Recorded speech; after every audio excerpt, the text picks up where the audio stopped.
Vous savez qu'après la Megillah, une fois qu'on a terminé la lecture, le Shulchan Aruch nous dit qu'il faut dire Arur Haman, Baruch Mordechai, Arurim Kol Arshaim, Baruchim Kol Israël. Le Lachon dans le Shulchan Aruch est un peu différent, mais en tout cas, il faut dire à la fin Vegam Harvona Zachor Letov. Vegam Harvona Zachor Letov. Qu'est-ce que cela veut dire? Même Harvona, on le rappelle pour le bien. Qui est Harvona? Et pourquoi est-ce qu'il faut le rappeler pour un bon souvenir et lui rendre hommage en quelque sorte? Alors écoutez, Rabotai, le nom Harvona, on le retrouve 2 fois dans la Megillah. Au début de la Megillah, il est écrit avec Aleph.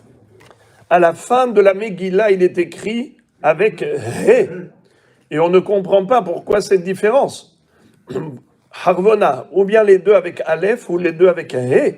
Mais pourquoi au début avec Aleph et ensuite avec He? Quel était le grand zéchout de Harvona? C'est qu'il a su choisir le bon moment, exploiter la colère de Ahashverosh, qui est tombé comme une foudre sur Haman Aracha, pour finalement l'entraîner à sa pendaison, à Haman. Car au moment où Esther Amalka avait dit au roi, il y a un homme, un ennemi cruel, qui veut m'exterminer à moi et mon peuple, alors Ahashverosh lui dit, qui est cette personne qui a osé vouloir une chose pareille? Il va lui dire Ishtzar, elle va lui dire Ishtzar ve'oyev Haman ara'azeh. Un ennemi juré, ce Haman le méchant.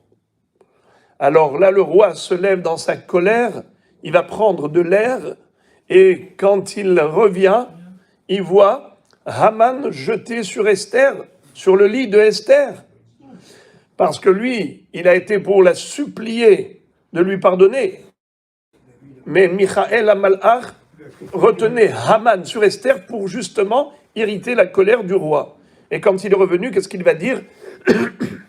Hagam nirvosh et Amalka imi babait, tu oses prendre la reine devant moi? Alors Harvona, à ce moment-là, va dire à Sa Majesté Ahashverosh, voyez-vous, Sa Majesté, le roi, de loin, on voit ici la potence que Haman a préparée pour pendre Mordechai qui vous a sauvé la vie. Mordechai qui vous a sauvé la vie, voilà, il lui a préparé ici une potence. La réponse ne s'est pas faite attendre longtemps, il a dit 2 mots. Teluhu alav. Pendez-le sur cette potence à Haman. Et c'est comme ça qu'on a terminé avec l'ennemi numéro 1 d'Israël, qui est devenu le symbole de l'antisémitisme, Haman Aracha. Bon, Rabbi Rabotai, puisque Harvona a eu ce srout de pouvoir entraîner la défaite et l'élimination de l'ennemi juré d'Israël, alors quand on va dire « Maudit soient les Réchaïm », béni soient les tzadikim et tout le Ham Israël, alors on ne va pas oublier Harvona. Et on va dire Vegam Harvona Zachor Letov.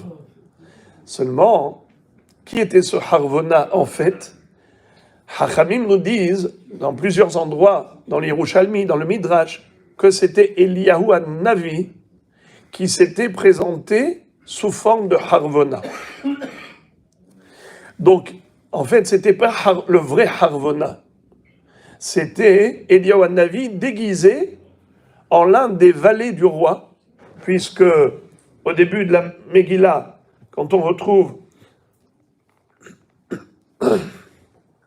Bayom HaShevi'i ketov lev hamelech bayayin amar limhuman bizta harvona bigta va'abagta zetar vecharkas shiv'at as-sarisim hamsharetim et penei hamelech Ahashverosh. להביא את ושתי המלכה לפני המלך בכתר מלכות, להראות העמים והשרים את יופייה, כי טובת מראה היא. Là, on retrouve Harvona. Mais Harvona écrit avec Aleph. Et je vous ai dit que la deuxième fois, Harvona, quand il a parlé au roi, c'est écrit avec He. On a une règle. Dans les lois de Gittin, et même dans la Ketouba, quand on écrit le nom d'un nom goy, on l'écrit avec Aleph, quand il s'agit de A. Quand c'est un nom juif, par exemple Yehuda, c'est avec un He à la fin. Mais quand c'est un nom goy, et on doit dire A, alors on l'écrit avec Aleph. C'est la différence entre l'écriture d'un nom goy et d'un nom juif. Au début, quand on nous présente Harvona, c'est juste l'un des hommes qui était au service du roi. C'est un goy, on l'appelle Harvona avec Aleph.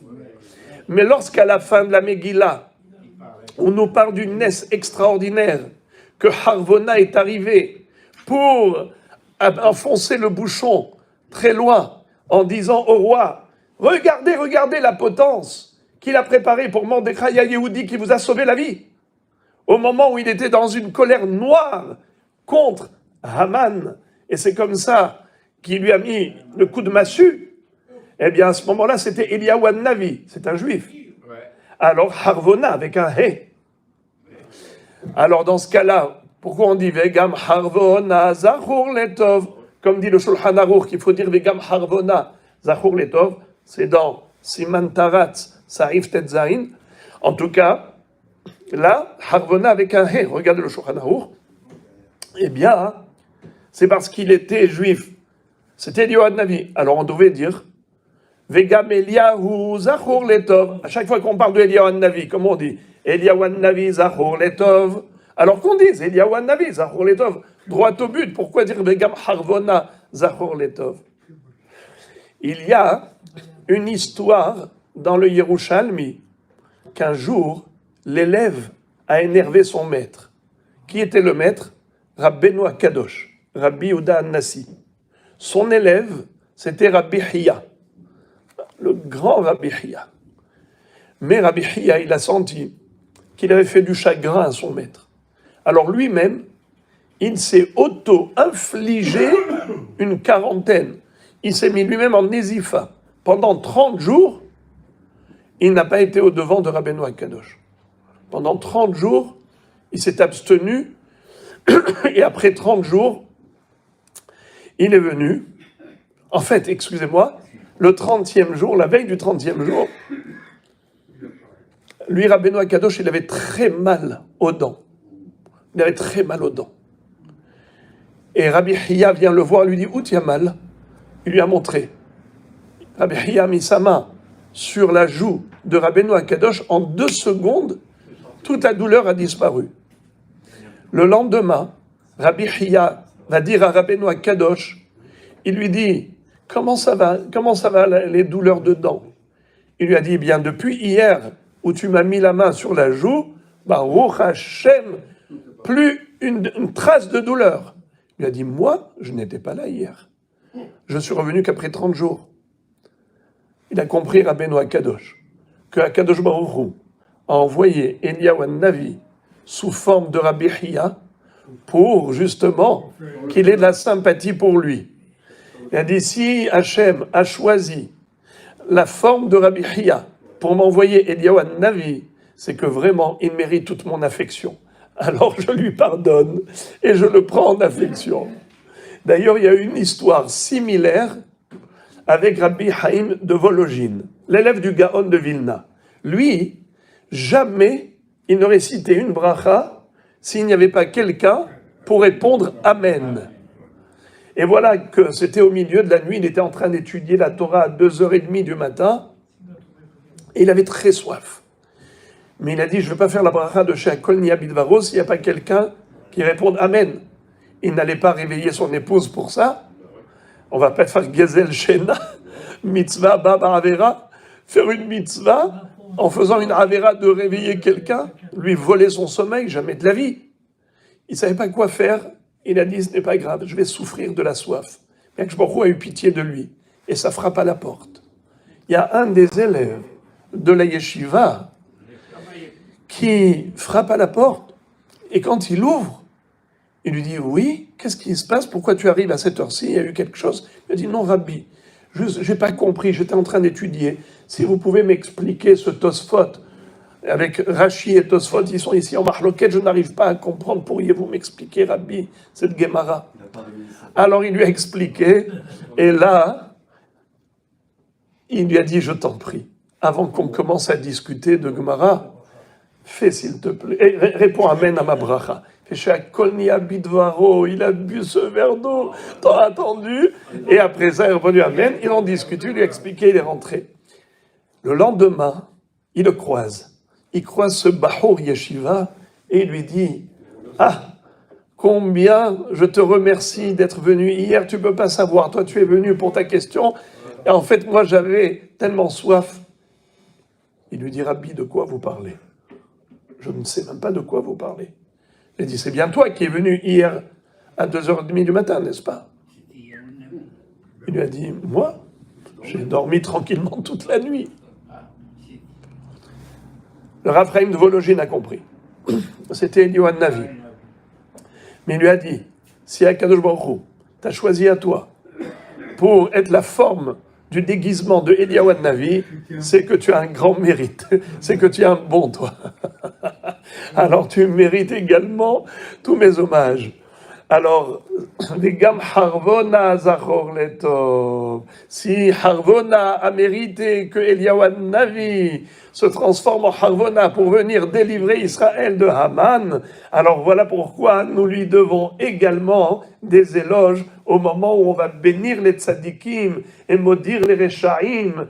Beruchim kol Israël, arurim kol arshaim. Mais vous savez comment on dit dans le Shulchan Aruch, Beruchim kol ha'ma'aminim b'Hashem.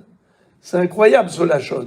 Beruchim, tous ceux qui croient en Dieu. C'est extraordinaire. Et en effet, Purim, c'est la fête de la joie, parce que c'est la fête de la foi. C'est la foi d'Israël.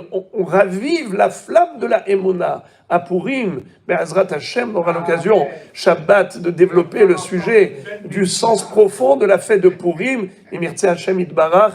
Mais en tout cas, la Emouna du Ham Israël fait qu'il mérite une protection divine permanente. Et c'est comme ça que nous échappons constamment à l'antisémitisme récurrent et tous les dangers qui assaillent Israël, finalement, s'émoussent comme des vagues au bord de la mer parce que nous sommes protégés par ce dôme divin grâce à la Emouna en Akadosh Baruch Hu. Hine lo yanum velo yishan shomer Israël ken yehi ratzon.